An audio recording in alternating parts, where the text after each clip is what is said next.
90 minutes business, l'invité. L'économie française maintient la tête hors de l'eau avec une croissance de 0,2% au premier trimestre selon l'estimation de l'INSEE ce matin. Sylvain Bersinger nous rejoint. Bonjour. Bonjour. Merci d'être avec nous, économiste chez Asterès. On a ces chiffres donc ce matin fournis par l'INSEE. On voit aussi que la consommation des ménages se stabilise sur les dernières semaines. En revanche, elle s'effondre littéralement dans l'alimentaire depuis un an. On avait ce chiffre, recul de 9%. Ça reste le chiffre le plus fort, vous pensez ? Oui, alors sur la consommation, je dirais qu'il y a un peu un effet de bascule, parce que c'est vrai que sur les biens, on est clairement plutôt orienté à la baisse, mais sur les services, plutôt à la hausse. Donc sur le premier trimestre, la consommation, les chiffres que vous mentionnez sur la croissance du premier trimestre, c'est une stabilité, mais en fait, c'est vrai qu'il faut regarder un peu en détail. Il y a plutôt une baisse sur les biens et une hausse sur les services. Donc il y a un mouvement de bascule, mais sur l'impact sur le PIB, donc il est nul, puisque c'est une stabilité. Et en fait, c'est le commerce extérieur qui a tiré la croissance. Jean-Marc Verniel, ce chiffre de 9%, il vous fait beaucoup réagir. Oui, ce chiffre de contraction de la consommation alimentaire de 9% est très spectaculaire. Il n'y a pas que moi dans la matinale, quand le représentant de l'INSEE est venu, Christophe Jacubizzi a dit 9%, mais on mange moins à hauteur de 9%, ce qui est colossal. En fait, il y a un problème de mesure, aussi bien d'ailleurs sur l'alimentaire, sur les biens, sur les services. C'est l'éternel problème du partage entre les prix et la qualité, les volumes, et donc il y a un problème d'inertie des indices. D'ailleurs, l'INSEE en a conscience, l'INSEE va refaire son indice des prix, en tenant compte effectivement de la réorientation, de la restructuration de la consommation. Et donc je pense que ce chiffre, c'est ce que disait le représentant de l'INSEE, il disait c'est une information, et sur le plan strictement économique, il y a une statistique. Voilà, c'est statistique. Il y a un économiste écossais qui s'appelait Guy Fenn, qui avait théorisé ça dans les années 1880, qui expliquait qu'effectivement, sur la consommation alimentaire, au fur et à mesure que le revenu s'améliorait, la qualité augmentait, et donc on passait grosso modo des pâtes alimentaires et du riz vers la viande. Et puis au contraire, quand la structure des prix faisait que le pouvoir d'achat potentiellement baissait, on se réorientait, on abandonnait la viande pour aller vers le riz et les pâtes alimentaires. C'est un peu ce qui se passe en ce moment. Donc après, la question qui va se poser, et l'INSEE se la pose, c'est est-ce que la baisse de consommation de la viande, qui est incontestable, est conjoncturelle, ou est-ce que c'est quelque chose de structurel ? Parce qu'il y a quand même un discours là aussi sur certains types de nourriture relativement chère et qui étaient considérés comme étant relativement symbole de richesse. C'est un discours qui est devenu très négatif. On vous dit il ne faut plus consommer de viande parce que ça détruit la planète. Bon, ça fait peut-être pas tout. Oui, ça fait pas tout, mais Sylvain Bersinger. Pour rebondir sur ce que vous disiez, je suis totalement d'accord. C'est-à-dire que quand on parle de la baisse de la consommation, c'est la baisse des dépenses de consommation des ménages. Ça ne veut pas dire que les Français, forcément, mangent moins de calories. S'ils achetaient, par exemple, des œufs bio et que maintenant ils achètent des œufs plus standards, il y a une baisse de qualité qui est traduite par cette baisse de la consommation en volume. Donc c'est pas forcément qu'on mange moins d'œufs, de pâtes ou autre, c'est plutôt qu'on baisse sa qualité. On mange moins bon. Consommation des ménages largement entamée aussi par l'inflation, un autre chiffre que nous c'est ça, l'inflation, c'est bien sûr, c'est ça. Plus 5,9%, alors que les économistes, en tout cas ceux qui avaient été interrogés par Reuters, tablaient plutôt sur une stabilisation. Là, on n'est pas sur une bonne nouvelle.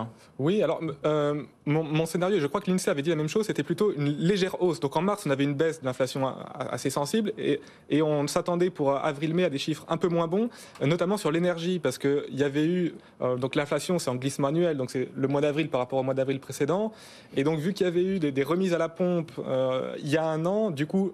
un peu artificiellement, je dirais, le prix de l'énergie il y a un an avait baissé. Donc voilà, la mesure fait que l'inflation énergétique est un peu rebondie. Donc on s'attendait un peu à cet effet. Donc c'est vrai que les chiffres d'inflation d'avril n'est pas très bon, mais on s'y attendait un peu pour le mois d'avril. Bon, alors en tout cas, c'était les économistes de Reuters disaient le contraire, mais d'après ce que vous nous dites, Sylvain Bersinger, il n'y avait pas un consensus là-dessus.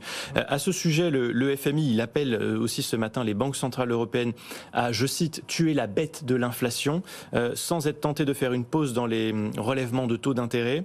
Il faut maintenir le rythme de la hausse des taux ? Alors, je pense que oui, on va plutôt aller continuer sur une hausse des taux. Après, je suis relativement optimiste sur l'inflation sur la deuxième moitié de l'année.